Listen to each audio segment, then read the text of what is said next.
Hello, cost accountants. In this set of practice problems, we're going to cover a couple of performance metrics that are used frequently to assess how well the business is doing or what decision we could possibly make that would make us the most profitable. And two of them that are big are ROI, return on investment, and residual income.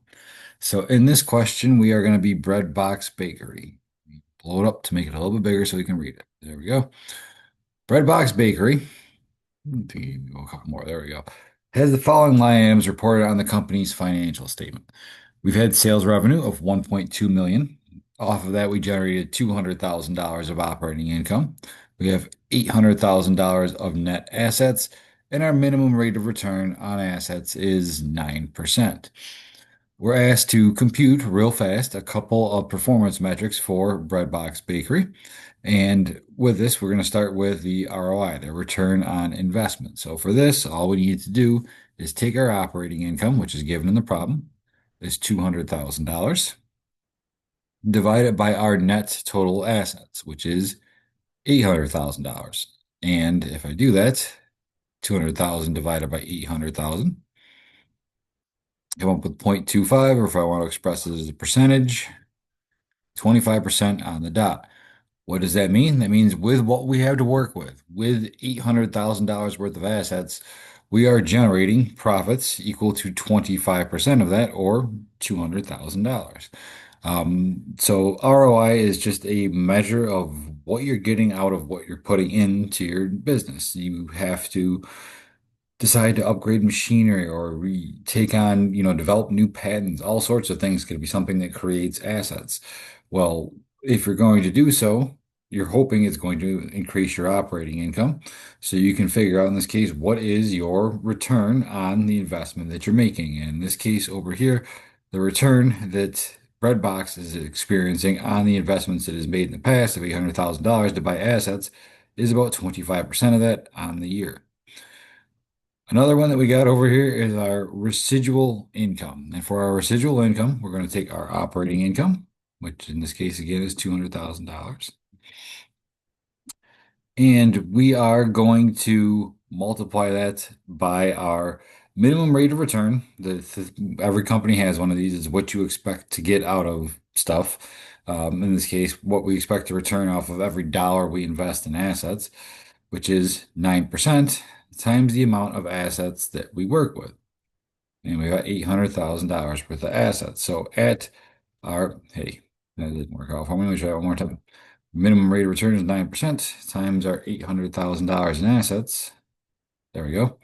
Is 72 grand. At just our minimum rate of return that we are requiring for our company, because it's better than anything else we could do, we would expect that having $800,000 worth of assets will lead us to a $72,000 increase to our operating income. Well, our operating income was $200,000, so we did better than that. How much better did we do? That's our residual income. 200,000 minus 72,000 equals 128,000. So our return that we are generating in operating income from the assets that we have is $128,000 in excess of our expectation, of our minimum requirement. So for one of these guys, ROI, return on investment, it's really useful in decision making because you have tons of different decision alternatives that you could do, tons of different, if you will, plans. And well, don't know why that's there, get out of here.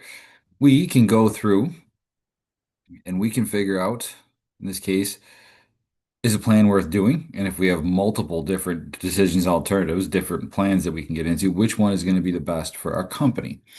So in here, we are going to be company A. And as of now, we have a few select items on our financials. We have $4,625,000 in net sales revenue, $3,275,000 in operating expenses. And we all know that sales revenue minus operating expenses gives us our operating income. Our operating income is $1,350,000. We're working with $8,465,000 worth of assets, and we currently have $6.5 million of liability on our books. We are looking at any potential project, any potential plan that we undertake and having an expected return. In this case, it's 17%. And usually that's based upon what you know you can get elsewhere. What you're currently doing right now is returning 17%. So to undertake a plan, it's got to be better than what you're experiencing at the moment. In our case, better than 17%. Well, we've got two potential plans. Plan one, we can open a new location. In plan two, we can upgrade our equipment to new energy saving equipment. What goes into this? Well, if we're going to open a new location, we need a new storefront, we need furniture, etc. In there, we're going to have to invest $1.6 million in assets to open that new location. But if we do this, we are thinking that our increase to annual sales revenue is going to be about $2,450,000. But we got a new location that we have to finance, so that we got to pay for all the utilities, all the property taxes, all the employees that work in there, etc. It's also going to increase our operating expenses by $2,050,000. So bigger increase to revenues than expenses. It will make our company more profitable, but is it the best decision? Let's look at Plan Two's inputs over here. To buy this new energy saving equipment, we're going to spend $1,150,000. It's not going to increase our revenues, but what it is going to do is decrease our operating expenses. It's energy efficient. It's going to drop our utility bill, if you will, by $245,000. So which one of these two is going to provide a greater return? Say we only got enough money to finance one of these, which one is better? Well, let's figure out what those same line items from our financial statements will look like if we undertake these plans. For plan one, we're expecting it to increase our sales revenue by $2,450,000. Well, sales revenue right now is $4,625,000. Add that to it, and it should increase our sales revenue up to $7,075,000. For plan two over here, well, that's not going to increase our sales revenue at all. So if I take the $4,625,000 we already have and add zero to it, got the same $4,625,000. What will our projected operating expenses look like for both of these plans? Well, if we undertake plan one, we open a new storefront. Our $3,275,000 of current operating expenses are expected to increase by $2,050,000. And that'll bring company-wide our total operating expenses up to $5,325,000. If we undertake plan two, buy that energy efficient equipment, well, it's going to take our $3,275,000 of current operating expenses and decrease it by $245,000, dropping our operating expenses down to $3,030,000. So what will our operating income look like? Operating income is our sales revenue minus our operating expenses. So under plan one, we'll be making $7,075,000 of sales revenue minus $5,325,000 in operating expenses, leading to operating income of $1.75 million, $1,750,000. And that same math on plan two says that if we have sales revenue of $4,625,000 and now reduced operating expenses of $3,030,000, well, our operating income would be $1,595,000. What about our total assets? We have to buy stuff. We got to buy all the stuff to make the new storefront, or we got to buy the energy saving equipment. Well, those are still things that we're going to use in the long term to help us generate revenues in the future. They are by definition assets, which means no matter what plan we take, it's going to increase the amount of assets we have on our books by the initial investment because we put assets on the books at their historical cost. So if we buy the stuff to start the new storefront, we're going to have a $1.6 million increase in our assets from the $8,465,000 we had up to $10,065,000. If we choose to buy new energy efficient equipment, well, we're going to be buying $1,150,000 worth of that added to the $8,465,000 worth of assets we already had. And that plan will result in us having $9,615,000 in assets on our books. For liabilities, not involved anywhere in these numbers that we have. And we're assuming in this case that we have some way to acquire these assets, probably by issuing equity or something, or taking out our retained earnings or whatever.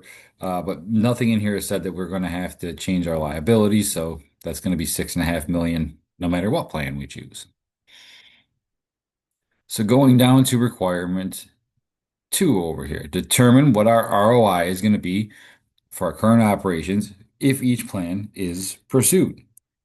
Well, this is what we have right now. We're operating at a 15.95% return on investment. I got that by taking our current operating income and dividing it by our total assets.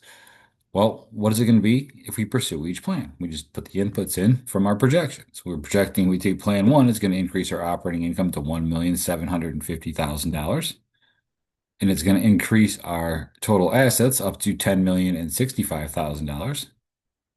And now, if I just go and take our operating income and divide it by our total assets, the return that we're going to get on plan one, it's going to change our company's ROI to 17.39% company-wide. Now, we are exceeding our 17% requirement for return on investment, which means this plan right now puts our company up to where we want to be. The extra profitability from that new store pushes our return on our assets available to us above our minimum threshold. So that looks good. I mean, we're obviously going to undertake plan one, but well, if and only if it's better than plan two. So what is plan two's company-wide ROI going to be? Well, operating income, if we buy that energy efficient equipment, is going to become 1,595,000. If we do buy it, we'll have $9,615,000 on our books. So what will our ROI be if we undertake plan two? It's going to change our company ROI up to 16.59%. An increase over what we have right now, but not as good as plan one. So what is this information telling us right here? That plan one is the superior option, assuming that we can handle the extra initial investment.